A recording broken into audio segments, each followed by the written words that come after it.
We're going to start reading Frankenstein today, and since I'm not here at school, I wanted to make sure I set you up with some information that could help make starting the book a little easier. If you hear weird noises in the background, it's just the dogs. So, like I said, we're going to start the book today, and compared to the writing style of Life of Pi, this is a difficult text. So, I want to set you up with some resources that will help make it a little more accessible, but just know that over time it will become more familiar to you. You'll get a handle on the writing style and the language, and it won't seem so daunting. But there are some things that I have for you to help today. One of them is a handout that you should get from the sub. And it is a handout that gives you strategies specifically for reading difficult texts. You can use these for anything. You can use it for reading a biology chapter or the Constitution or any kind of text that has language or structure that makes it a little daunting. So what I'd like you to do first is look at the gold statements on this handout. There are two sides, and just pick 3 or 4 strategies that seem like they might work for you to try today when you find the reading to be tough. When you start to struggle, implement those strategies that you've chosen and start to get some good reading practice in under your belt. So take a few minutes before you start to read today to choose about 3 or 4 strategies. Then below you can read the text that explains, how to implement them and see if that helps you along the way. The other thing that we're going to start doing as we read is practice taking notes. We might not do that very well in the beginning, but it's something that we'll get better at. You can write in your book. It is yours to keep.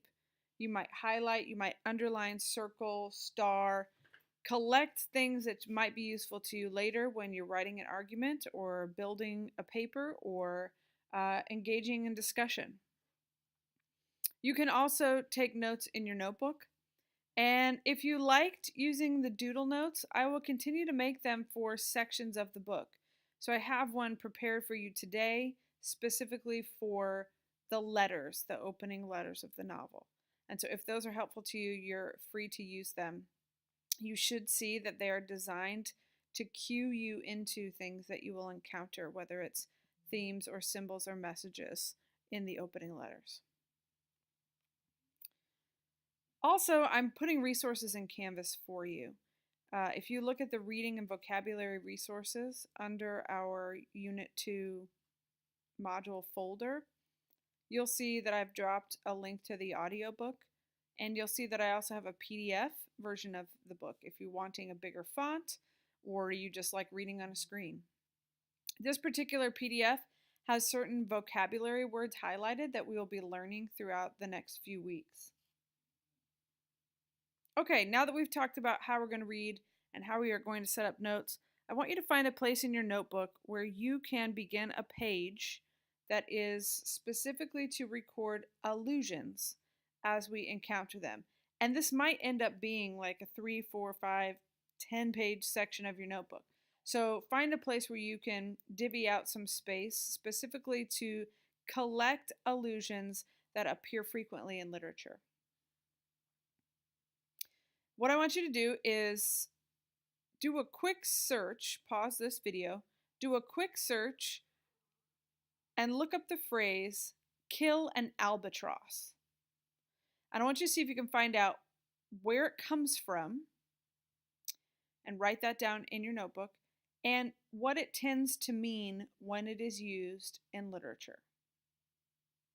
So pause the video, do a quick search for the phrase kill an albatross, find out what it comes from, who wrote the poem it comes from, and what it tends to mean when it is referenced in literature. This is the first allusion we will come across in the novel.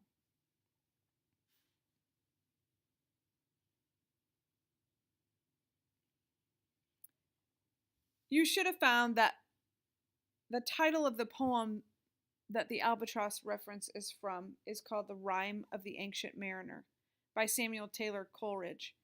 This poem had a special place in Mary Shelley's heart.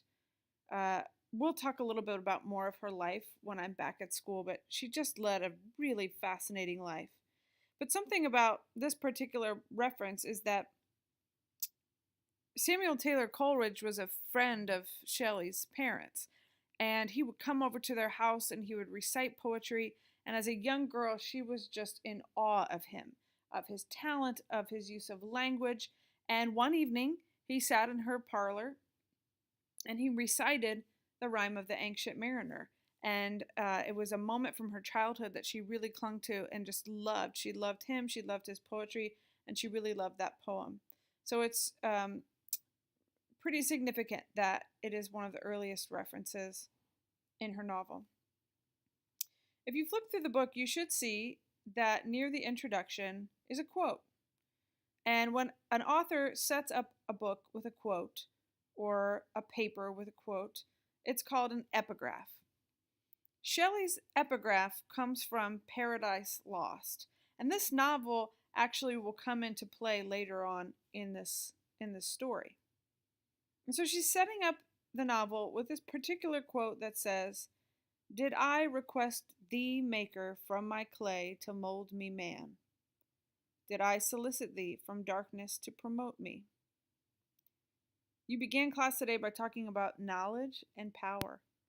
And as we look at this epigraph and as we look at some other connections to this text, the metaphorical meaning of the albatross, the subtitle that is often given to this book, The Modern Prometheus, we understand that we're talking about the immense responsibility of power, the danger of abusing power, the danger of knowing too much and being able to do something that is beyond the means of mankind. So as I just said, sometimes this book, Frankenstein, is also called the Modern Prometheus. And some of you might know who Prometheus was, and some of you might not. And if you know his story, then you might understand the connection to why Shelley's novel might be called The Modern Prometheus. If you don't know who Prometheus was, pause this video, do a second search, find out what his crime was and what his punishment was.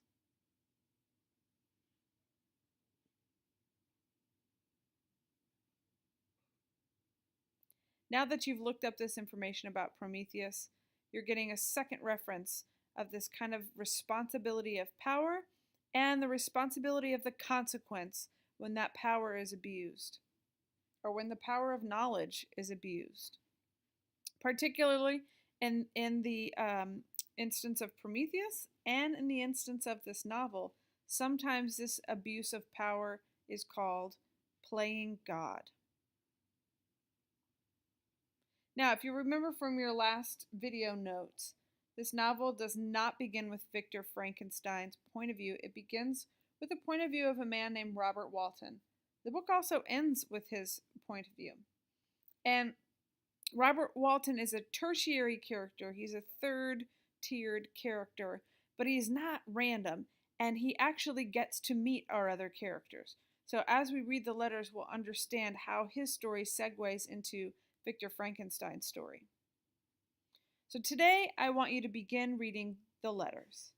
And I'm telling you, after the first sentence, 2 sentences, 3 sentences, you might feel like you have no idea what you're doing. I promise you, you will.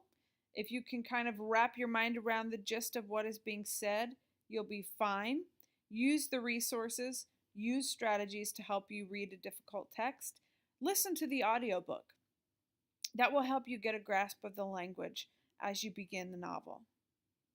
And at any point when you feel you've come across something that is important in terms of a theme, perhaps it suggests something about a character and a character's purpose and a character's drive, take a moment to jot down some ideas in your notes that we can come back to. Build questions. We will answer questions in class on Tuesday. We'll help each other through these initial chapters, and then, like I said, it'll start to become much more accessible. Your homework is to read all of the letters. You should stop when you get to chapter 1. Good luck.